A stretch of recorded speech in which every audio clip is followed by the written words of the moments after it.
The Ghost of Dibble Hollow by May Nickerson Wallace. Chapter 5. Fair Night, 1900. They found to their surprise that Miss Woodman's cottage on Skyline Road was just behind Dibble Hollow. They could have reached it on foot across their own hilly fields. A small, round-cheeked woman with white hair and snapping black eyes answered Helen's timid knock. "Well, what is it?" she asked in a voice so deep that they both jumped. Helen was tongue-tied now that they were face-to-face with Miss Woodman. It was Pug who had to answer. "I'm Alicia Nathaniel Dibble Allen." He was proud of the way the name rolled from his tongue. "And this is my sister Helen. She interrupted him. "My land, you hardly have to tell me who you are. The angel Gabriel himself would pass you for young Nathaniel Dibble. Come in, come in." They followed her through the sitting room and dining room to the kitchen. "I've got cookies in the oven," she said over her shoulder. "Sit down while I take a look at them. Can't depend on these newfangled electric stoves the way you could on good old wood stoves." She pointed to a couple of kitchen chairs at a table on which the cloth had been folded back halfway. Rows of fragrant cookies were cooling there on a clean tea towel. "Sit down and have a cookie," she invited. "Maybe you young ones nowadays don't like molasses cookies, but I get hungry for them every once in a while and bake me a jarful." When Pug had bitten into the wafer-thin brown cookie, he declared in no uncertain terms that he liked them too. Miss Woodman took a batch of cookies out of the oven and put in another. "Now then," she said, seating herself in the low rocker by the window. "You must have some reason coming to visit an old woman you never met. What is it?" Pug liked her directness. He answered in the same way. "We want to know what happened to make the Smiths hate the Dibbles."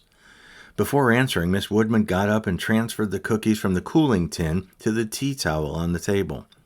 "I suppose it's only natural you should want to know," she said at last.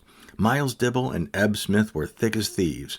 Well, maybe that's the unfortunate choice of words as it turned out, but that's what they were. Very close friends at old number 4 school. And they both had older brothers who were friends too.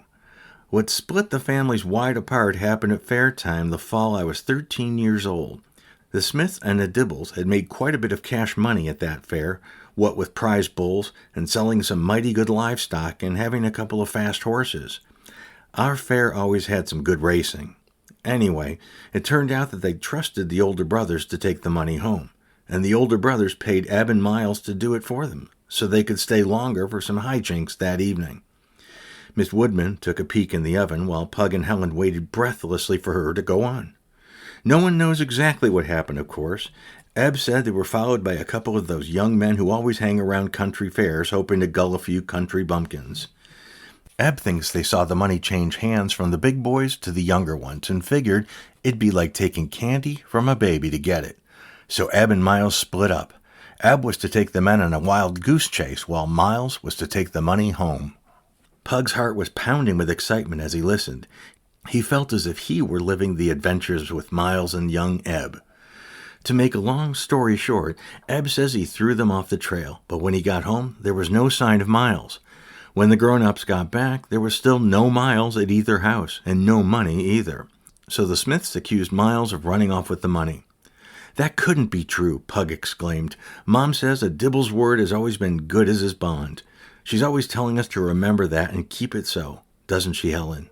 Helen nodded. "Well, it wasn't all one-sided," Miss Woodman went on. "The Dibbles accused the Smiths of maybe even going so far as to do away with Miles to get the money from both families' fair profits." "Wow, what a mess. I can see how both families would feel," Helen said slowly. "Eb didn't believe Miles ran off with the money," Miss Woodman continued. "Not at first, anyway. He thought Miles was playing a prank on him because, well, maybe because of me. And Miles loved a joke. You see, things might have been quite different if I hadn't had mumps at the fair that year. Eb had asked me to go with him. Miles didn't like that idea at all. A girl can usually tell." Helen was immediately eager to know about that. "I think it was because Miles liked me himself," Miss Woodman smiled at Helen. "A girl can usually tell about that, too." "How could you tell?" Helen leaned forward. "Miles was always trying to trip me at the skating pond, and one day he borrowed my best eraser and shaved it all to bits. And he would tie my sash to the desk seat, so when I got up, I couldn't go anyplace. He wouldn't have been caught dead writing me a note himself, but I know he snitched one or two that Eb tried to pass to me. He just did things a boy does at that age to show a girl he likes her especially." "How fantastic," Helen giggled. "But, well, yes, I guess I know what you mean. It's probably because you young people are here that I feel as if Miles was right in this kitchen today, close enough to touch." Miss Woodman went on, closing her eyes. "Dear me, the cookies!" She jumped up and went to the oven. Pug saw that her chair continued to rock madly after she left it. She's righter than she knows about Miles being here, he thought. "Oh, drat!" she exclaimed as she took out a sheet of burned cookies. "Well, blame it on Miles, or the memory of him," she laughed a little. He did love to tease.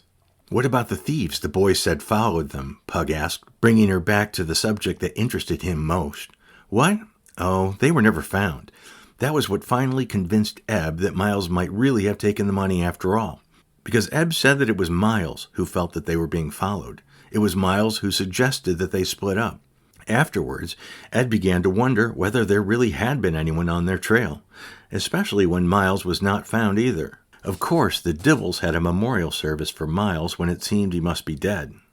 They put a stone for him in the Old South Cemetery, but they never did find his body." She paused and sighed. "Disappointment in someone you think a lot of can just curdle whatever milk of human kindness you have. And that's what happened to Eb Smith." "I wish there was something we could do to convince him that we're right," Helen said plaintively. "I like Priscilla Smith, and it would be so wonderful to have a friend just down the road a little way." Miss Woodman was sympathetic. "Prissy is a nice young one," she admitted. "Eb loves her and wants her to be happy. Only he can't abide the name Dibble. He's just plain mullish about it." She looked out the window, and Pug had the feeling that she was looking away back into her own life. "Just plain mullish," she repeated. "I put my oar in long ago," she went on, "trying to make Eb see that a person doesn't hurt anyone but himself by carrying a grudge so long. He might have figured it that way, too, if only he hadn't had such misfortunes. One after the other." "Like what?" "It might help you to understand."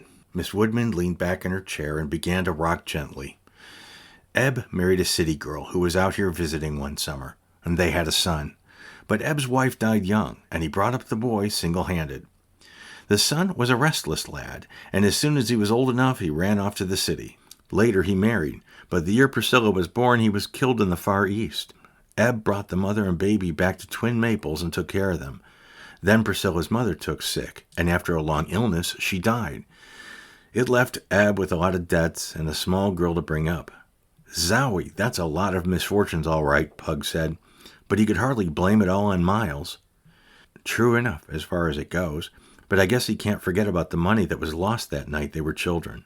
You see, Eb had to mortgage the place as much as it would stand to take care of his expenses. That money would almost save Twin Maples today, and he lays that at your family's door." "I wish we were rich," Pug said gloomily. "I'd pay off that mortgage so fast that it would make you blink." "Eb would never accept a cent from anyone," Miss Woodman said positively. "He's as independent as a hog on ice.